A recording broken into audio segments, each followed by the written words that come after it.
Topic helical spring. तो इस topic के ऊपर मैंने इसके पहले एक वीडियो डाला है, तो वो वीडियो आपको पहले देखना है और उसके बाद ही ये वीडियो देखना है। ये न्यूमेरिकल मैंने वहाँ पे सॉल्व किया है, तो कुछ बातें मैं रिपीट नहीं करूँगा, इसलिए ये वीडियो देख लो पहले। तो चलो ये क्वेश्चन देखते हैं। दोनों में डिफरेंस क्या है? इस क्वेश्चन में एक ही लोड दिया था और इस क्वेश्चन में दो लोड हमें दिए हैं। तो देखो कैसे सॉल्व करना है। Design a compression helical spring. Helical बोला है तो हेलिकल स्प्रिंग वाला क्वेश्चन है। विथ स्क्वेयर ग्राउंड एंड, ये लिख लेना, square ground end for operating range of 100 newton to 135 newton. तो हमें लोड की रेंज दी है। पिछले क्वेश्चन में डायरेक्ट बोला था एक ही लोड है, देखो maximum load of 1 kilo Newton. यहाँ पे रेंज नहीं दी थी लोड की, बट इस क्वेश्चन में देखो रेंज दी है 100 न्यूटन टू 135 न्यूटन। तो जो छोटी वैल्यू है उसको F1 ले लेना और जो बड़ी वैल्यू है उसको F2 ले लेना। फिर axial deflection of the spring is 5 mm। Deflection को मैंने बताया था डेल्टा लेना है 5 mm, ठीक है। उसके बाद spring index is 8। Spring index को क्या बताया था? Capital C 8। फिर permissible shear stress intensities 330 Newton पर mm²। तो टाउ, ठीक है, टाउ परमिसिबल कितना दिया है? परमिसिबल बोला है ना, तो यहाँ पे मैंने परमिसिबल लिखा है। टाउ भी लिख सकते थे सिर्फ, लेकिन इस क्वेश्चन में मत लिखना, क्यों आगे बताता हूँ। जैसे पिछले क्वेश्चन में हमने देखो अलाउएबल शियर स्ट्रेस था तो डायरेक्ट टाउ लिखा था। हमने ऐसा लिखा था क्या? Tau allowable. यहाँ पे शियर स्ट्रेस के आगे अलाउएबल था ना, और यहाँ पे शियर स्ट्रेस के आगे क्या है? परमिसिबल। तो यहाँ पे तो टाउ अलाउएबल नहीं लिखा था, डायरेक्ट टाउ लिखा था। बट यहाँ पे हम क्यों लिख रहे टाउ परमिसिबल? सिर्फ टाउ क्यों नहीं लिखा? तो देखो आगे बोला है टेक डिजाइन स्ट्रेस। हाँ, ये वाला पार्ट पिछले क्वेश्चन में नहीं दिया था।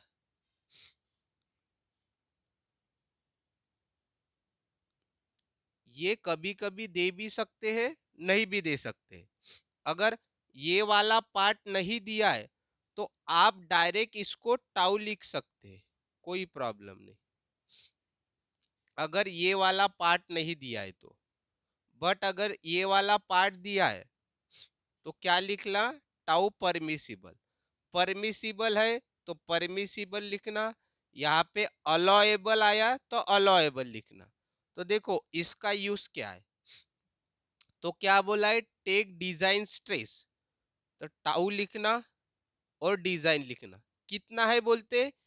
25% excess of permissible stress. Excess मतलब ज्यादा, 25% ज्यादा है किसके? परमिशिबल स्ट्रेस के। परमिशिबल स्ट्रेस बोलो या परमिशिबल शियर स्ट्रेस बोलो, तो ये डिजाइन स्ट्रेस की जो वैल्यू है वो 25% ज्यादा है परमिशिबल शियर स्ट्रेस के। ये बोला है ना, एक्सेस बोला है मतलब ज्यादा, 25% ज्यादा, मतलब ये 330 है, इसके 25% ज्यादा। तो कैसे लिखना? देखो जो ट्रिक बता रहा हूं वो ध्यान में। 25% एक्सेस बोला है तो 1.25 लिखना। अगर मान लो उन्होंने बोला रहता 20% एक्सेस, तो 1.20 है ना, तो 20 लिखना। ये आता कैसे है? देखो 20% एक्सेस मतलब 100 तो लिखना ही पड़ता है, 100%, और प्लस करना पड़ता है 20%। तो 100 प्लस 120, 20 कितना 120%। और इसको पॉइंट में लिखना है तो हमें पता है परसेंटेज की वैल्यू को डिवाइड बाय 100 करते, तो ये 1.20 आ जाता है। जैसे यहाँ पे बोला है 25% एक्सेस, तो 100 प्लस 25, तो कितना आएगा 125%। बट हमें परसेंटेज में नहीं चाहिए, पॉइंट में चाहिए, तो डिवाइड बाय 100 करते तो 1.25 आ जाती है। तो इसलिए यहाँ पे मैंने 1.25 लिखा।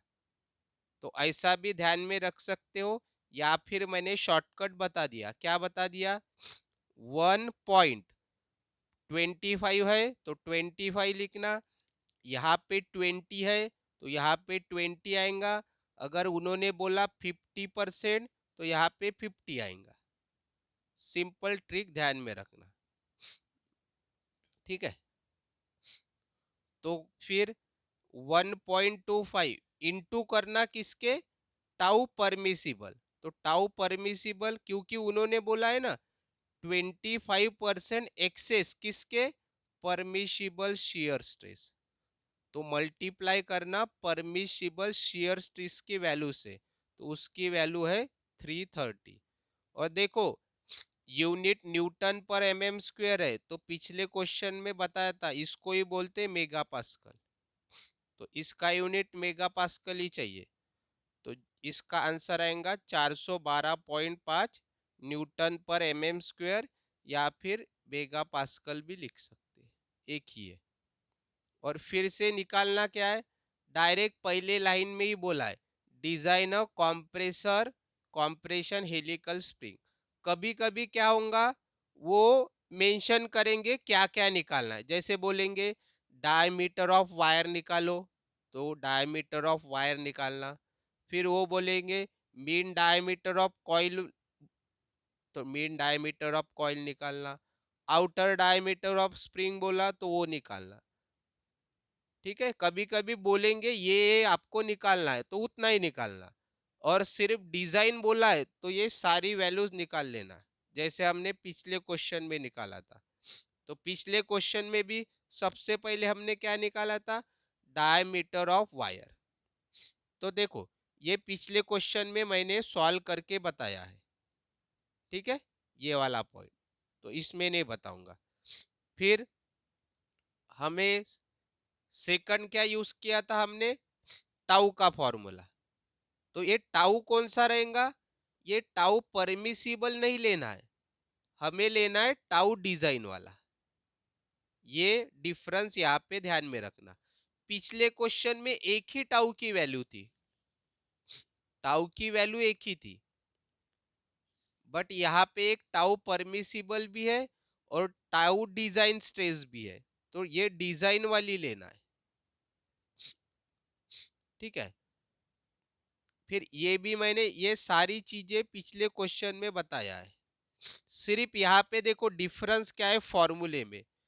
पिछले वक्त फॉर्मूले में मैंने लिखा था एफ, फिर यहाँ पे F2 क्यों लिखा? देखो इस क्वेश्चन में एक ही लोड था, एक ही लोड रहा तो डायरेक्ट F लिखना। बट अगर दो लोड है आपके पास F1 और F2, तो यहाँ पे F2 आएगा। ये आपको ध्यान में रखना है, टाउ के फॉर्मूले में F2 आएगा कब? जब दो लोड आपके पास हो, इतना डिफरेंस है। तो बाकी सॉल्व तो वैसे ही करना है, F2 की जगह F2 की वैल्यू लिखना 135। तो जैसे पिछले क्वेश्चन में किया था, इसकी जगह x डाला था सेम, और 2.809 है तो 2 पॉइंट आया है तो नेक्स्ट वैल्यू 3 ले लेना। फिर ये सेम है पिछले क्वेश्चन जैसा, ये भी जो जो पॉइंट सेम था वो नहीं बताऊंगा। फिर नंबर ऑफ टर्न्स, हाँ यहाँ पे ध्यान में रखो, यहाँ पे क्या करना है।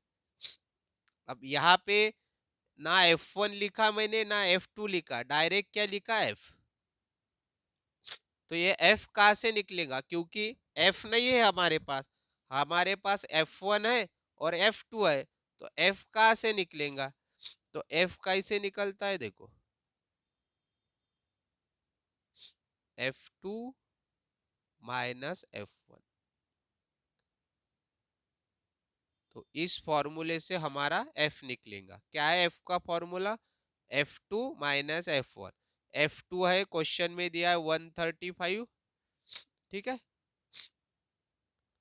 माइनस F1 दिया है 100। तो कितनी वैल्यू आएंगे F की? 35 न्यूटन। तो ये 35 आपको F की जगह यूज करना है। फिर इसमें एक और क्या प्रॉब्लम है, यहाँ पे हमें G की वैल्यू लगती है, मॉडुलस ऑफ रिजिडिटी।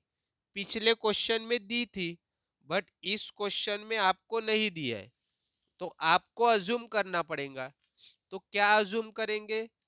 तो देखो, आपको जाना है पेज नंबर 92 पे। ये देखो, प्रॉपर्टीज ऑफ स्प्रिंग मटेरियल। अब क्वेश्चन में मटेरियल तो नहीं दिया है, तो कौन सा मटेरियल अज्यूम कर लेना? अगर कुछ भी नहीं दिया है तो ये सेकंड वाला CR-V स्टील SAE 6150, ये मटेरियल आपको अज्यूम कर लेना है, ठीक है। ये CRV क्या होता है? CR मतलब क्रोमियम, V यानी वैनेडियम, ठीक है। ये देखो, CR मतलब क्रोमियम और V मतलब वैनेडियम, ठीक है। अब दिया नहीं है तो हमेशा यही मटेरियल अज्यूम करना। क्यों अज्यूम करना पड़ रहा है? क्योंकि हमें G की वैल्यू नहीं दी है, मॉडुलस ऑफ रिजिडिटी। तो इस मटेरियल के लिए G की वैल्यू क्या है? इस रो में देखना बराबर 85। देखो ना, ये G वाला कॉलम है ना, लास्ट वाला, ये देखो G लिखा है, तो 85। तो G की वैल्यू कितनी है? 85। अब ये 85 कौन से यूनिट में है? मेगा पास्कल में है कि गीगा पास्कल में है? तो ये G की वैल्यूज गीगा पास्कल में होती है। अब मुझे कैसे पता चला? तो देखो, यहाँ पे एक पेज नंबर है आपको, वहाँ पे उन्होंने, हाँ, ये तो आपको ध्यान में रहेगा कि G की वैल्यू, ये देखो पेज नंबर 33 पे लिखा है, इस डेटा बुक में G की वैल्यू किस में होंगी? गीगा पास्कल में होंगी। तो यहाँ पे यूनिट नहीं लिखा है, लेकिन आगे उन्होंने इस पेज नंबर पे लिख के दिया है G किस में होंगी? गीगा पास्कल में। तो ये जो 85 है ये गीगा पास्कल में है। तो गीगा पास्कल तो हमें चाहिए नहीं, हमें चाहिए मेगा पास्कल। तो ये प्रॉपर लिख लेना जैसे मैंने लिखा, कौन सा मटेरियल अज्यूम किया। तो गीगा पास्कल का हम काय में करते? Mega pascal. तो मल्टीप्लाई बाय 10⁻³ तो अभी हमारे पास डेल्टा भी है क्वेश्चन में 5 mm, ये 8, F की वैल्यू 35, DM हमने यहाँ पे निकाला 24, उसका क्यूब। N निकालना है तो N एज इट इज लिखना। G की वैल्यू हमने 85 इंटू 10⁻³ और स्मॉल d निकाला है हमने 3 और पावर में 4। यहाँ से N निकल जाएगा, N को भी हमेशा राउंड अप कर लेना। तो 8 पॉइंट आया है, तो 8 के बाद आता है 9।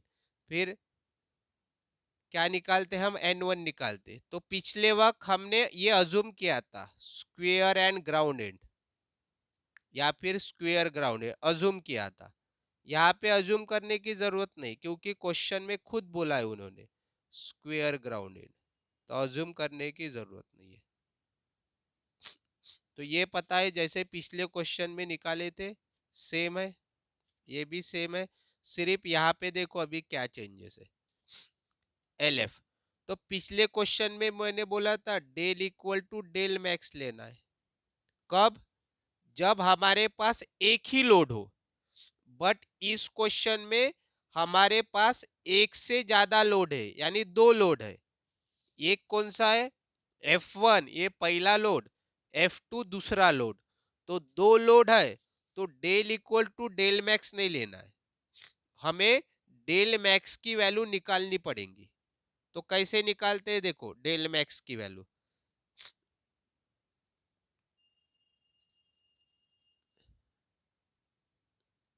F2 या F2 को ही बोलते F मैक्सिमम, क्योंकि ये बड़ी वैल्यू रहती है इसलिए F मैक्सिमम, या F2 भी लिख सकते हो। तो क्या है formula, F2 upon delta max equal to F upon delta. तो ये फॉर्मूला ध्यान में रखना है। तो F2 कितना है 135 गिवन है, डेल्टा मैक्स निकालना है तो उसको एज इट इज रखना, F हमने ऊपर निकाला 35 वो लिखना, और डेल्टा तो क्वेश्चन में दिया है 5, तो यहां से डेल्टा मैक्स की जगह कैल्सी में एक्स डालना, तो डेल्टा मैक्स निकलेगा 19.285। तो ये डेल्टा मैक्स क्यों निकाला समझ में आ गया, क्योंकि हमारे पास दो लोड थे, अगर एक लोड होता तो जो डेल्टा की वैल्यू होती वही डेल्टा मैक्स की वैल्यू होती जब एक लोड रहा तब, बट अगर दो लोड है तो डेल्टा मैक्स निकालना पड़ेगा इससे। तो अभी देखो इस फॉर्मूले में पुट करेंगे, एल एस हमने ऊपर निकाला 33 प्लस डेल्टा मैक्स निकाला ये प्लस 0.1 इंटू डेल्टा मैक्स, ये आंसर आएगा mm। फिर लास्ट में निकालना पीच ऑफ द कॉइल, ये फॉर्मूला है, एल एफ की वैल्यू ये निकाली, N1 की वैल्यू ऊपर है 11 और -1 ये आई वैल्यू, इसका भी यूनिट mm। तो इस प्रकार से इस क्वेश्चन को सॉल्व करना है। तो इसमें अलग क्या था, पिछले क्वेश्चन में एक ही लोड था, इसमें दो लोड है, और इसमें ये वाला पार्ट ज्यादा दिया है। अगर ये वाला पार्ट नहीं देते फॉर एग्जाम्पल, तो ये हमारे डायरेक्ट टाउ की वैल्यू रहती 330 डायरेक्ट टाउ, ये टाउ हम डायरेक्ट यहाँ पे रखते अगर ये नहीं दिया रहता तो, बट अगर ये दिया है तो फिर डिजाइन स्ट्रेस की वैल्यू कैलकुलेट करनी पड़ेगी हमें, और ये वैल्यू आपको यहाँ पे रखनी है, ठीक है। तो इसके बाद और भी क्वेश्चन में अपलोड करूँगा, वो भी आपको देख लेना है, ठीक है।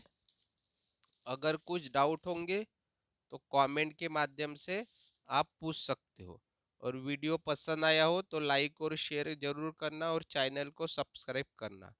कौन कौन से टॉपिक पे वीडियो चाहिए ये भी मुझे कमेंट के माध्यम से बता देना, और जितने भी क्वेश्चंस मैंने इस टॉपिक के ऊपर अपलोड किए उसकी प्लेलिस्ट की लिंक इसी वीडियो के डिस्क्रिप्शन में दी है, आपको जाके वो वीडियोस देख लेने हैं।